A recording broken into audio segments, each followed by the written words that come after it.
Est-ce que tu connais Dieu? Non, mais je demande la question sérieusement. Est-ce que tu as une connexion avec Dieu? Je vais raconter une histoire qui va vraiment vous aider à cerner ma question. Puis mon histoire va être courte là, c'est comme vous avez pas besoin de sauter s'il vous plaît. Mon histoire va être courte. Imaginez un gars qui s'appelle Liam. Liam, il a vraiment la belle vie là. Il a une grande maison, il a un jardin, il a une piscine, il a un petit barbecue sous côté pour griller saucisses. Comme il a la belle vie. Puis un jour, il décide de faire une fête avec ses amis. Alors, il écrit une liste d'invités. Puis ensuite, après, il donne cette liste à, à son garde du corps. Puis après, il dit à son garde du corps, si tu vois qu'il y a une personne qui se présente à ma fête et que son nom n'est pas écrit dans ma liste, tu ne le fais pas entrer.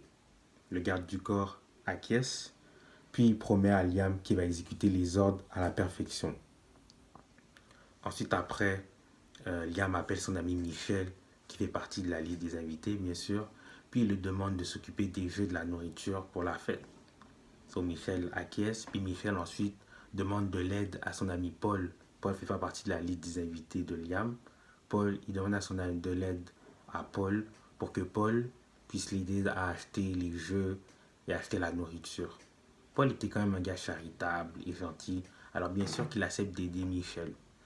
Les deux vont au magasin, ils achètent la nourriture, ils achètent les jeux.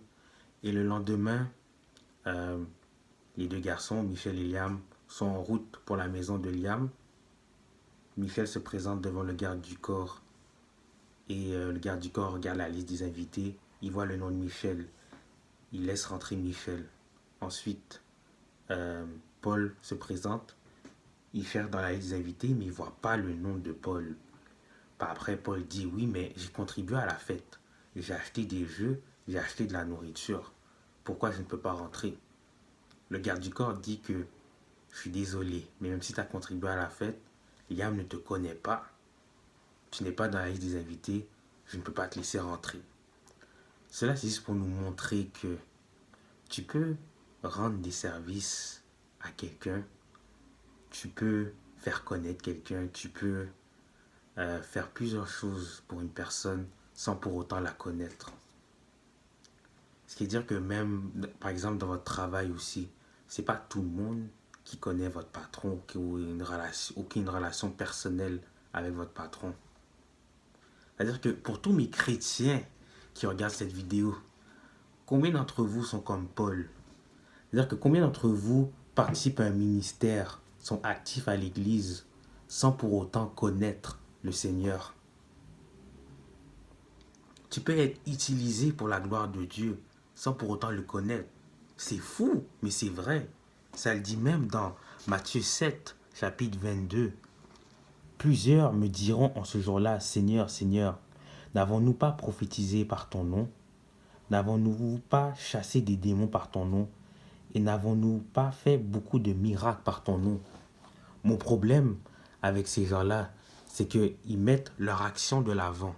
C'est-à-dire que moi j'ai fait ci, moi j'ai lu ma Bible, moi j'ai prié beaucoup, moi je suis à l'église chaque dimanche, alors je mérite la vie éternelle. Moi j'ai fait ci, moi j'ai fait ça. Ils mettent de l'action, ils mettent leur action en priorité. Et c'est ça le problème. Ils mettent en action leur esprit de performance. Frères et sœurs, l'activiste ne sauve pas.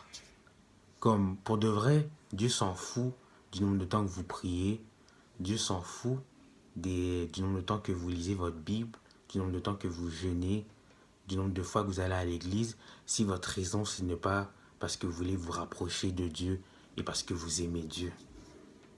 Ce n'est pas vos actions qui comptent, c'est vraiment la raison pour laquelle vous faites ces actions. C'est-à-dire que si, exemple, vous lisez votre Bible, vous jeûnez et vous priez parce que vous pensez que c'est ce qu'un bon petit chrétien doit faire, parce que vous voulez satisfaire votre conscience religieuse, parce que vous voulez garder votre image d'un bon chrétien parfait, vous perdez votre temps. Je vous dis ça tout de suite, mais vous perdez votre temps. Satan, lui, il va à l'église chaque dimanche aussi, parce qu'il est comme un lion rugissant qui veut détruire son ennemi. Il sait que ses ennemis sont à l'église. Il va à l'église aussi. Satan connaît la Bible de A à Z. Il connaît tous les versets. La différence, c'est que Satan n'a pas d'amour pour Dieu.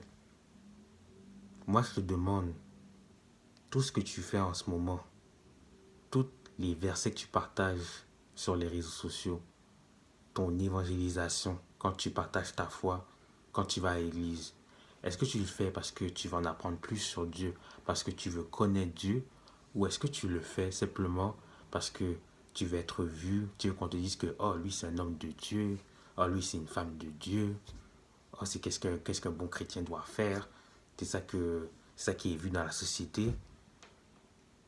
Je te demande, c'est comme le riche aussi. Le riche qui a demandé à Jésus, euh, est-ce que, comment je dois faire pour accéder à la vie éternelle? Jésus a dit, observe les commandements. Et le riche lui a dit, oh, je les observe depuis ma naissance et je les suis. Donc, au niveau apparence, le riche était à peu près impeccable. Mais lorsque Jésus a dit, sacrifie toutes tes richesses et suis-moi, le riche est resté bouche bée. Parce que il ne faisait pas, tout ce qu'il faisait, ce n'est pas par amour pour Dieu. C'était seulement pour être, en apparence, un bon serviteur de Dieu. Il n'avait pas la notion de sacrifice parce qu'il n'avait pas assez d'amour. Il n'avait pas il n'avait pas une relation personnelle avec Dieu. Dans Matthieu 7, chapitre 22, 21, ça dit, ceux qui me disent Seigneur, Seigneur n'entreront pas tous dans le royaume des cieux, mais celui-là seul qui fait la volonté de mon Père qui est dans les cieux. La volonté de Dieu, c'est vraiment que vous suivez le Seigneur Jésus-Christ. C'est-à-dire que vous vous sacrifiez vous-même, vous tuez la personne qui est à l'intérieur de vous et que vous devenez une nouvelle personne en Jésus-Christ. Que vous portez votre croix et que vous suivez Jésus-Christ. C'est-à-dire que soyez honnête avec vous-même. Si vous êtes ce genre de personne-là, priez, parlez avec lui. Ayez des moments de solitude avec Dieu. Écrivez si ça peut vous aider, ou parlez aussi. Si vous pensez que vous ne le connaissez pas, si vous pensez que malgré que vous êtes dans un ministère à l'église, malgré que vous chantez, malgré que vous êtes dans l'équipe multimédia, mais vous sentez que vous ne connaissez pas Dieu, priez, donnez votre ressenti. Car si vous rapprochez pas de Dieu, vos actions seront vaines. Ce n'est pas vos actions qui sauvent. C'est vraiment juste Jésus qui sauve. C'est grâce à Jésus qu'on est là. Pour ça, je vous dis, soyez un fils, soyez un enfant de Dieu, pas un bon chrétien ou un employé. Soyez un enfant.